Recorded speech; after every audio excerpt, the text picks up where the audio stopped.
The verse of the day yesterday was about John the Baptist, who was a forerunner for Jesus Christ. And he was the one who said, he, Jesus, must increase, I must decrease. Today we're going to look at, for the Honey Badger verse of the day, a snapshot of the childhood of John the Baptist and how God prepared him for ministry. The verse is Luke 1:80. And the child grew and became strong in spirit, and he lived in the desert until he appeared publicly to Israel. And every great man or woman of God whose God's used in a powerful way, they've gone through a desert season. Jesus was in the desert 40 days being tempted by the enemy, the devil, before his ministry began. John the Baptist prepared for the ministry in the desert. And Moses, he became broken in the desert. God used the desert to get Egypt out of Moses so he'd be filled with God and be a great deliverer. And even in my own life, I had a desert season. During my desert season of 2004, I had 2 jobs in the ministry and lost them.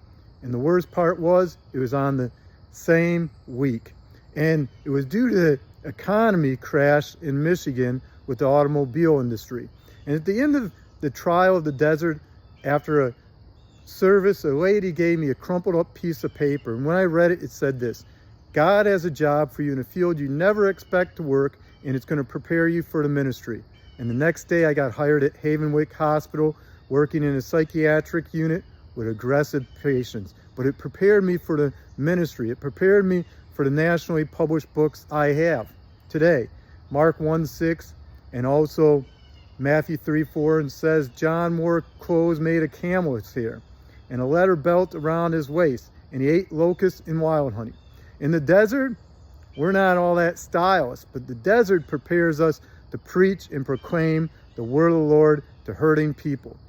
A.W. Torres says it's doubtful whether God can bless man greatly until he's hurt him deeply. It's when we get hurt in the desert that we get healed and we have the power and presence of God. And I'm going to end on this verse from Isaiah 40 verse 3. A voice one crying in desert, prepare the way of the Lord. Make straight in a wilderness or a desert a highway for our God. And the highway of ministry God has for us, where we bring people in the kingdom, where we go out there and proclaim the kingdom of God, it's formed while we're in the desert. As God breaks us in the desert, he prepares us for the amazing ministries and opportunities he has for you.